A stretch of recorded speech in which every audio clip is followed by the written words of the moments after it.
I opened a noodle shop. Unlimited refills, that was my thing. All I wanted was to give struggling people a decent meal.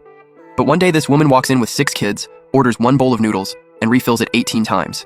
She literally treated my shop like her personal cafeteria. I tried to talk to her nicely, but she recorded a video calling me a greedy scammer and sicked her followers on me. The next day, a gang of thugs blocked my shop, ordered 1 bowl and sat there all day. When I confronted them, they beat me to death. When I opened my eyes again, I'd been reborn. Back to the exact day that woman first walked in with her 6 kids. This time I walked up to her with a smile. "Hey, give me the cheapest bowl you got."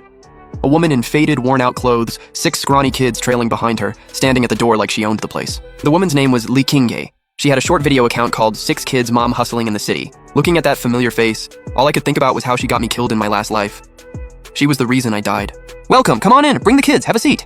My warm welcome clearly caught Likinge off guard. She'd probably rehearsed a dozen scenarios where I'd turn her away, so she could play the victim for views.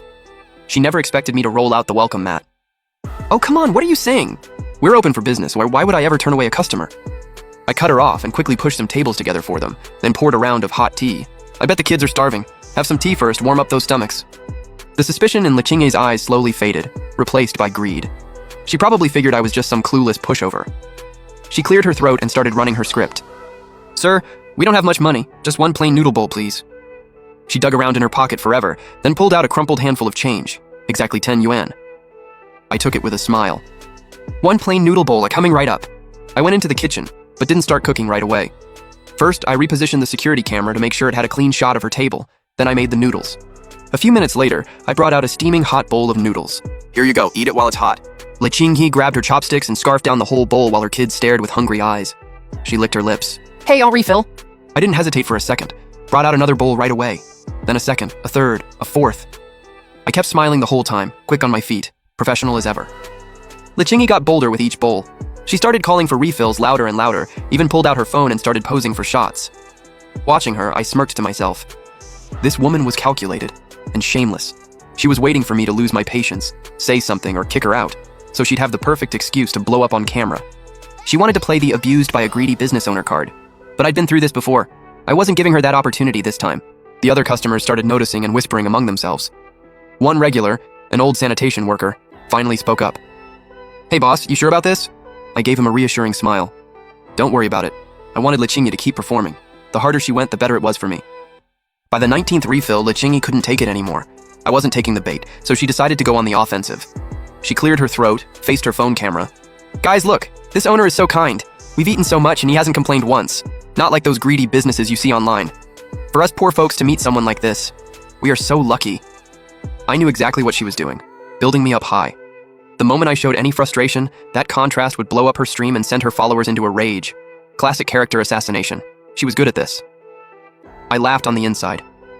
"Come on, ma'am. I opened this place so everyone could have a hot meal. As long as my doors are open, you eat until you're full. That's a promise." The whole restaurant cheered.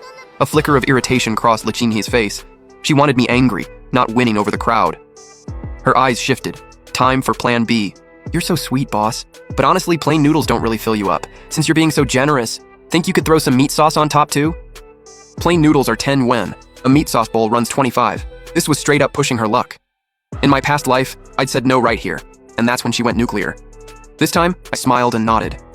"No problem at all, ma'am."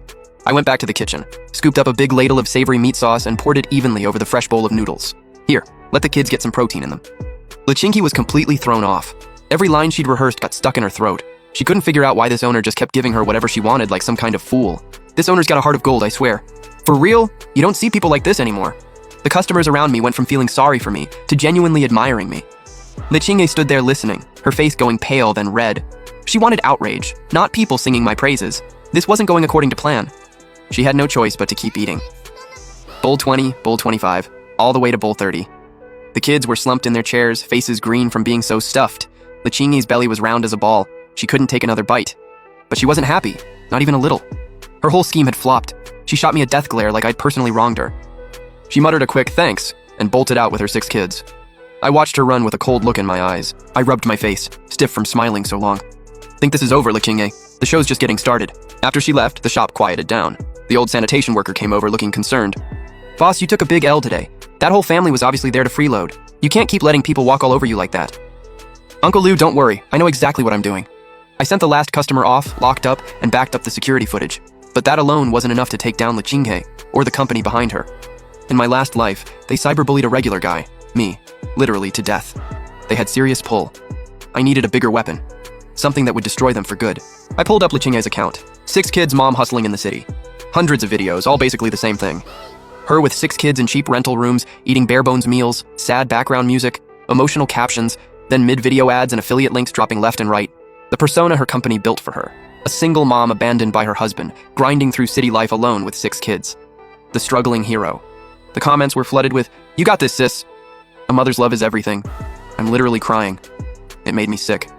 Liqinghe had built nearly 1 million followers off this manufactured sob story. I clicked on her latest video, posted just 30 minutes ago. It was filmed right here in my shop. Carefully edited, of course. She and the kids eating happily, me smiling and serving them the whole time. Warm background music. Title, "There's still kindness in this city." Ran into the most amazing noodle shop owner. $10 fed all 7 of us. So grateful. My shop's address was pinned right at the top of the post. The comments were glowing. Owner's beautiful inside and out. I'm going to support this place. Address saved. Hitting it up tomorrow. Good people deserve good things. This is the content we need. Respect. Liqinghe's build-up to tear-down move was brutal. Once that video spread, people would flood my shop. And the second I slipped up, or couldn't afford to keep giving unlimited refills, the whole thing would blow up in my face. Then she'd swoop back in and say I'd lost my way or let the fame get to my head. All the backlash would land on me and she'd rake in even more views. Honestly, kill 2 birds with 1 stone. Just thinking about her next move made me shake with rage. I had to fight back. I closed the video, pulled up the non-emergency line, then stopped and hung up. Calling the cops was pointless. She hadn't broken any laws. This was a moral thing, and the police couldn't touch it. Then it hit me. If the law can't stop someone like her, why not fight fire with fire? The next day, Liqinghe's video blew up just like I expected. My little noodle shop was now a viral hotspot overnight. 8 a.m. I'd barely pulled up the shutter. A massive crowd was already packed outside, phones and cameras practically shoved in my face. Everyone was shouting at once, "Are you the guy? The legendary $10 unlimited refill guy?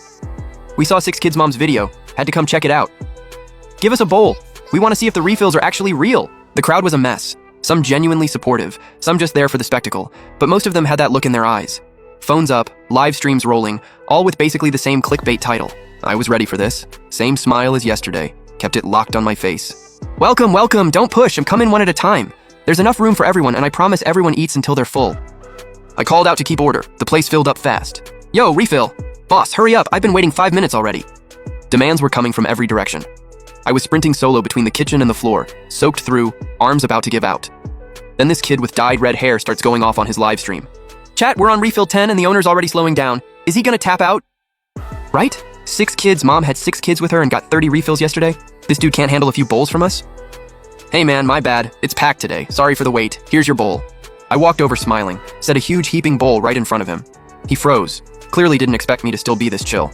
He awkwardly picked up his chopsticks and forced the noodles down while his own chat roasted him. "If you can't finish it, don't waste food." By the end of the day, I'd served over 300 customers and sent out more than 1,000 refill bowls. 10 p.m., last customer gone. I collapsed into a chair, completely drained.